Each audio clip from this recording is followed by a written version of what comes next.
Salut Benoît. Salut Louis. Alors cette semaine, je suis allé rue du Bac à Soldes et j'ai déniché Fargo. Ah, très bien. Des frères Cohen. Est-ce que tu peux me faire un court résumé? Un court résumé, c'est donc l'histoire de Jerry Lundgaard, qui est on va dire un vendeur d'auto d'occasion qui est endetté. Et pour un peu résoudre ses soucis, il va se pencher en effet vers sa femme qu'il n'aime plus trop. Et il va se dire, tiens, si je l'enlevais, je la faisais enlever par deux petits malfrats, mon beau-père est riche, il verse la rançon, je suis renfloué. Mais le problème, c'est que les deux petites frappes, entre guillemets, qui, d'après leur dire, assurent bien, c'est pas tellement ça au niveau professionnalisme. Donc ça va vite mal tourner. D'accord. Alors dans ce film, il y a Frances McDormand, une actrice multi-oscarisée. Absolument. Est-ce qu'il y a d'autres grands acteurs dans ce film? Alors il faut penser qu'on est dans du cinéma indépendant, donc c'est en effet des acteurs dont à chaque coup qu'on va les voir, on dit « Ah ben j'ai déjà vu ». Après, remettre des noms dessus, c'est un peu plus compliqué. Alors pour Jerry Lundgaard, c'est en effet William H. Macy, qui est pour moi, dans mon esprit, c'était surtout connu pour Urgence, son rôle du docteur Morgenstern. Mais après, il y a beaucoup de petits films indépendants. Je pense à Panique, je pense à Edmond, par exemple. Enfin, c'est des films que je conseille. Voilà. Il y a Steve Buscemi, qui est très connu. On l'a vu chez Tarantino, par exemple, dans Reservoir Dogs. Chez Frères Cohen aussi, bien sûr, forcément, qu'ils le reprennent pour The Big Lebowski. Et dans la deuxième petite frappe, à part, c'est baraqué, c'est Peter Stormare, qui oscille entre le bon et le meilleur. C'est un peu le lot des seconds rôles. Hein. Ils prennent ce qu'il y a aussi comme film.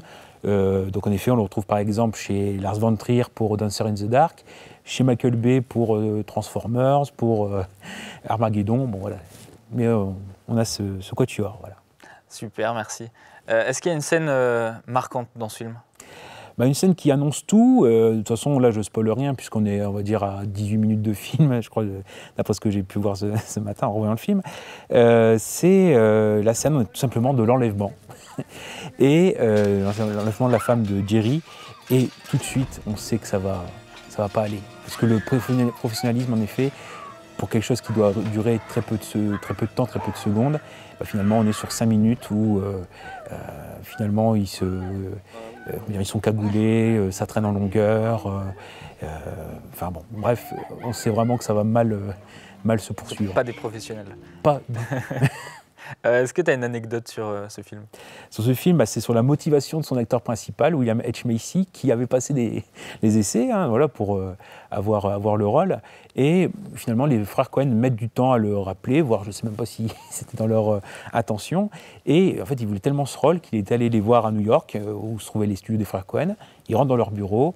Il dit, voilà, moi je ne peux pas laisser gâcher ce film. Si vous ne me prenez pas, ce film va être gâché totalement. Je ne peux pas vous laisser faire cela. Et donc, si vous ne me prenez pas, je tue vos chiens. Voilà. Et bon, bien sûr, c'est sur le ton de la plaisanterie, mais les frères Cohen y ont vu de la détermination et il a obtenu le rôle. La motivation paie toujours. Du coup, c'est un grand classique. Pourquoi il faut absolument que les gens et moi-même voient ce film?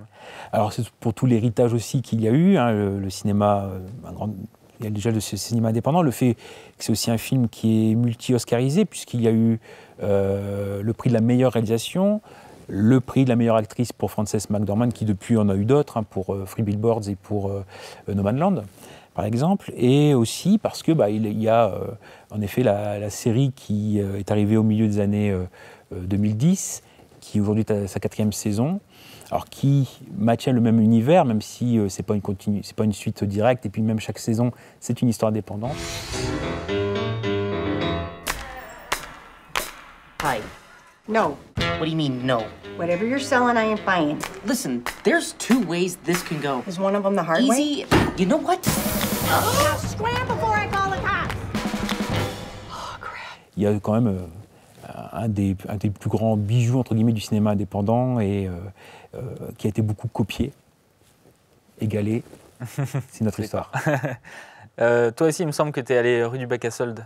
Oui, et je suis tombé en effet sur un des films que j'ai le plus offert parce que je l'avais déjà vu en festival et ce film a eu la malchance de sortir le même jour que Star Wars, le Retour de la Force.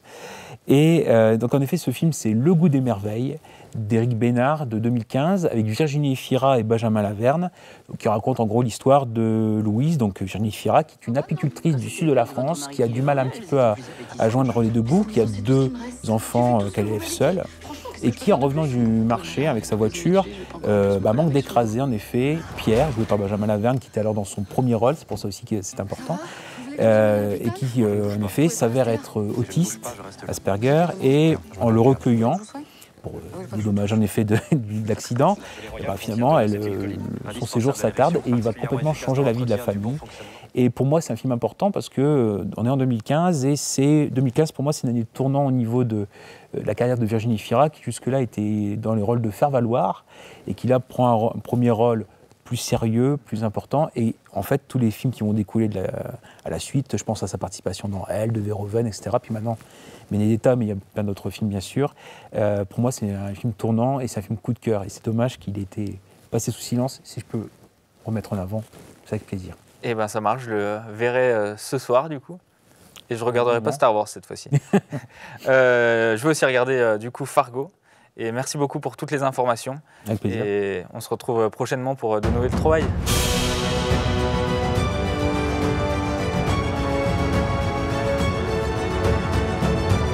Retrouvez dès à présent Benoît dans son podcast Ciné Tu l'as vu, disponible sur les plateformes de streaming audio.